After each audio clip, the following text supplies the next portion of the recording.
అందరికీ నమస్కారం అండి. శుక్లాంబరధరం విష్ణుం శశివర్ణం చతుర్భుజం ప్రసన్నవదనం ధ్యాయే సర్వవిఘ్నోపశాంతయే. శ్లోకం: దీపం జ్యోతిః పరబ్రహ్మ దీపం ప్రణమామ్యహం. దీపేన సాధ్యతే సర్వం తం దీపం ప్రణమామ్యహం. శ్రీ మహాలక్ష్మి అష్టకం. నమస్తేస్తు మహామాయే శ్రీపీఠే సురపూజితే శంఖచక్రగదాహస్తే మహాలక్ష్మీ నమోస్తుతే. నమస్తే గరుడారూఢే డోలాసురభయంకరీ సర్వపాపహరే దేవి మహాలక్ష్మీ నమోస్తుతే. సర్వజ్ఞే సర్వవరదే సర్వదుష్టభయంకరీ సర్వదుఃఖహరే దేవి మహాలక్ష్మీ నమోస్తుతే. సిద్ధిబుద్ధి ప్రదే దేవి భుక్తిముక్తి ప్రదాయిని మంత్రమూర్తే సదా దేవి మహాలక్ష్మీ నమోస్తుతే. ఆద్యంతరహితే దేవి ఆదిశక్తి మహేశ్వరి యోగజ్ఞే యోగ సంభూతే మహాలక్ష్మీ నమోస్తుతే. స్థూల సూక్ష్మే మహారౌద్రే మహాశక్తి మహాధరే మహాపాపహరే దేవి మహాలక్ష్మీ నమోస్తుతే. పద్మాసనస్థితే దేవి పరబ్రహ్మస్వరూపిణి పరమేశి జగన్మాతః మహాలక్ష్మీ నమోస్తుతే. శ్వేతాంబరధరే దేవి నానాలంకారభూషితే జగత్స్థితే జగన్మాతః మహాలక్ష్మీ నమోస్తుతే. మహాలక్ష్మ్యాష్టకం స్తోత్రం యా పఠేత్ భక్తిమాన్ నరః సర్వసిద్ధిమావాప్నోతి రాజ్యం ప్రాప్నోతి సర్వదా. ఏకకాలే పఠే నిత్యం మహాపాప వినాశనం ద్వికాలం యః పఠే నిత్యం ధనధాన్య సమన్వితః త్రికాలం యః పఠే నిత్యం మహాశత్రు వినాశనం.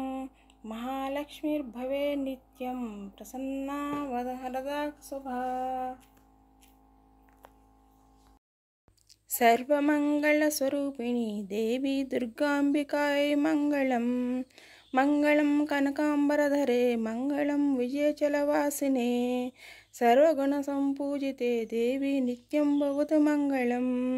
వరదాభయహస్తే భవానీ నిఖిలేశ్వరి బాలత్రిపురా సుందరి దేవి నిత్యం భవతు మంగళం.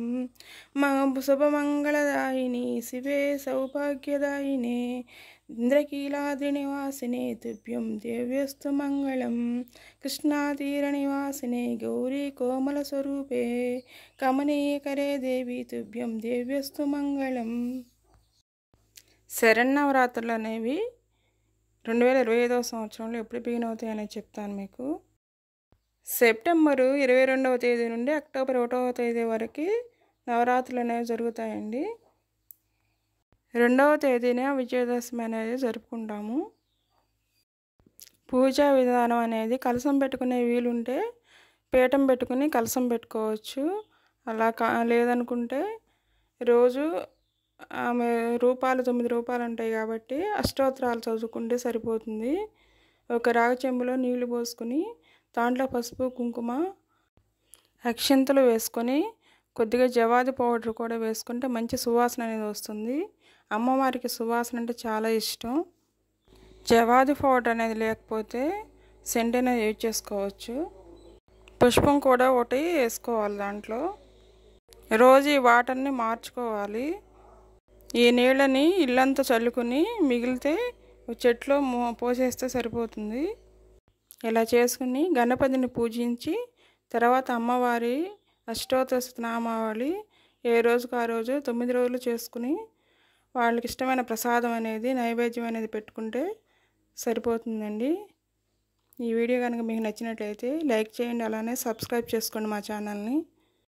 అష్టోత్తరం చదివేటప్పుడు పుష్పాలు లేదా అక్షింతలతో పూజ చేయొచ్చు, కుంకుమతో కూడా పూజ చేయొచ్చు అండి. చిత్రపటం అనేది అమ్మవారి రూపాలు ఏ రూపం అయినా ఉంటే సరిపోతుంది. చక్కగా అలంకరణ అనేది చేసుకుని పూజ చేసుకోండి. థ్యాంక్ యూ అండి. Thank you for watching.